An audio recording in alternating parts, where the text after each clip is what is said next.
On today's episode, we will chat a little bit about the first three things you need to do in order to get your tech career started and to switch into a job that you really like, really enjoy, and that will give you the rewards that you deserve. Let's talk about it today. Welcome to How to Switch to a Tech Career in Your 30s and 40s. It's the podcast where we love to get excited and down to brass tacks, talking about the real things that help you move the needle when you switch from any other career into a high-tech or IT career. And this is where we're going to discuss the real hints, tips, tricks, and the methods and the protocol that help you switch into a real tech career. So welcome.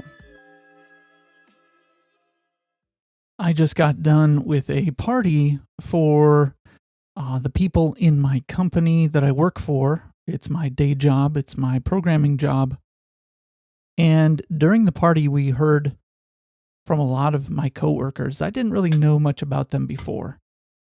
But a few of them hinted at pivoting careers into tech, whether they're a programmer, project manager, product owner, Scrum Master, QA professional.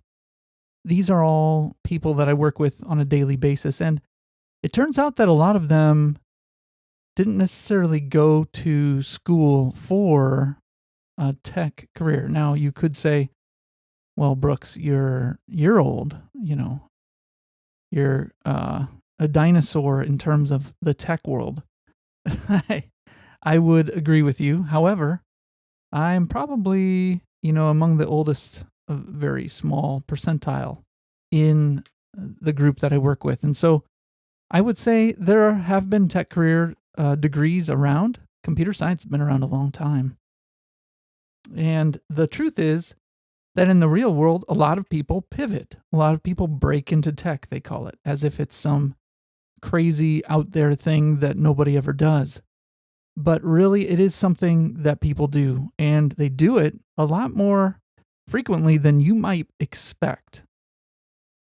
The beauty of a tech career is that you can start from point A in your first tech job and pivot to point B and point C, and A, B, and C all look different, and they all have different paychecks. So I am very, very honored to be able to tell others that I work in tech, but also I make it clear that my degree was in music.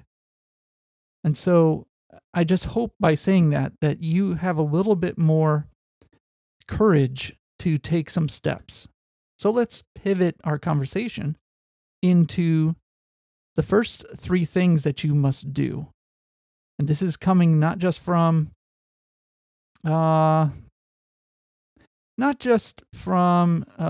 probably anecdotal, but I think with a sample size of the people that I've worked with, I think it's a pretty good bet that what I'm telling you is what a lot of them or most of them had done if they've pivoted into tech. So you can take my words with a grain of salt, but I suggest that you consider them as good as you're going to find out there, except maybe if you do find someone who's done a ton of research and they've got a lot of data points on how to help people. So anyway, maybe my top three are in the top five for those other people. So here we go. Number one thing is quite obvious, and yet it's something people fail to do quite often, and that is to plan. A lot of people that I've met just think, wouldn't it be great if I could get into a tech career? And so they think about it. They might dabble in something. They might start to do some YouTube videos or even do some projects, but they have failed to plan. The problem with not planning right off at the beginning is your expectations and goals and accountability cannot be set then. Whoever sets out to accomplish something great and doesn't plan for it, whoever gets married and doesn't plan for what to do in an argument or a conflict, I should say, a disagreement maybe.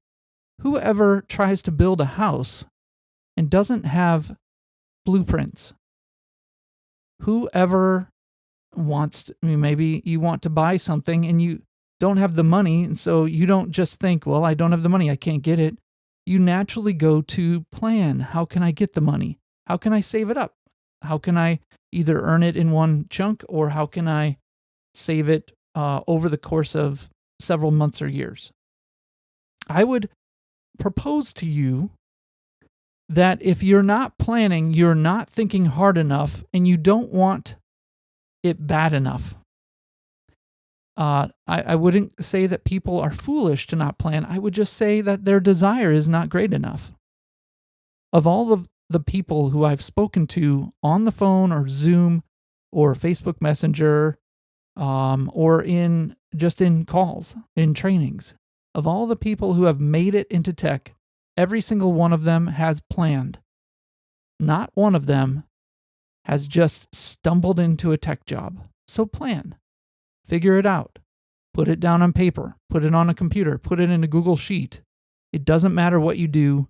Just get started planning. Now, I guarantee you'll run into some roadblocks and some places where you have question marks. You're not sure how long this or that will take.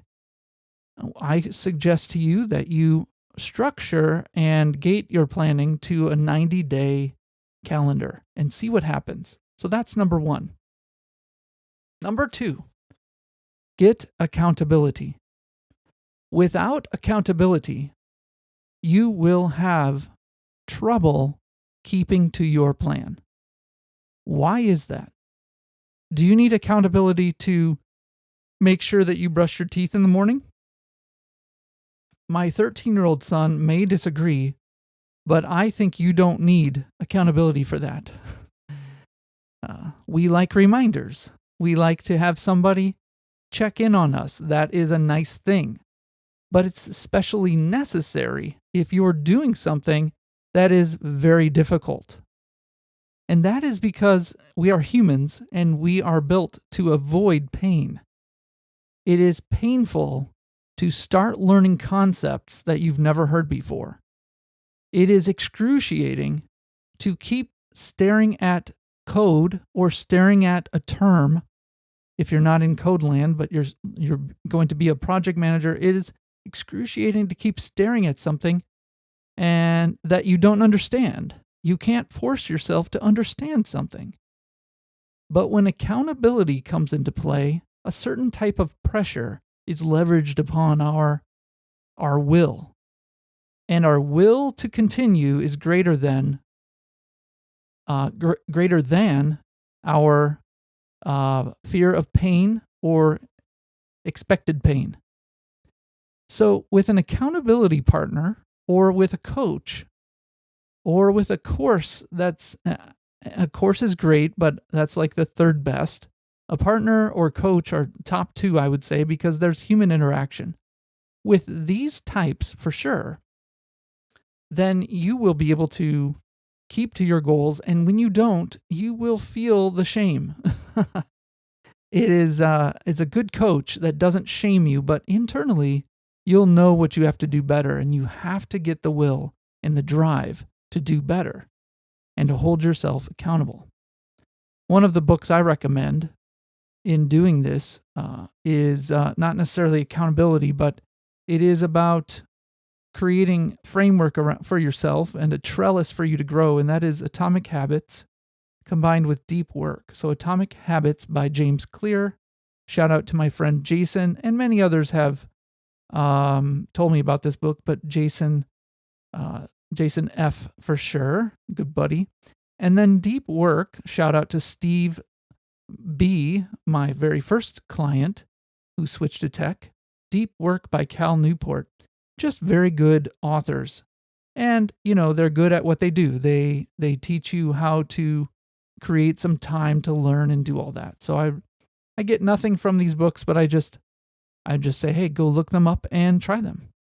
The third thing now is to start creating things.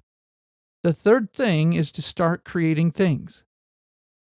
when you are not putting into use the things that you learn, you will start to lose the skill. In fact, until you start creating things from what you've learned, whether you're creating a project in the new software you've learned, using the new principles like Agile that you've learned, or whether you're creating a program or an application using the new principles and code that you've learned and languages you've learned, until you do all of those things, your brain doesn't have a category, an output for them, and so they are very, very fragile in your head. Now, a really good training course is the kind that lets you practice and try things out on the fly, even for tests. They might give you a sample project you have to complete. And that is along the lines of course, what I expect my clients to do. So I would bring these things to you and propose that you first plan, then get some accountability and put it into use. You're going to start finding yourself making strides and huge leaps to accomplish your goals of switching into a tech career. And I hope that this episode of our podcast has been helpful in that way. Plan, get accountability, and start making. We will talk to you next time. This has been fun. And reach out if you have any questions at info@tekleed.com. How to Switch to a Tech Career in Your 30s and 40s is the podcast that tries to help you switch into a tech career, no matter what your background is, give you some support and some encouragement along the way. Now, if you're stuck and you need some help, give me an email at info@tekleed.com, info@tekleed.com, all spelled wrong. Until next time, my name is Brooks Haynes, and I've been your host today, and I thank you for listening. From the shores of the Vermilion River in southeastern Minnesota, have a good day.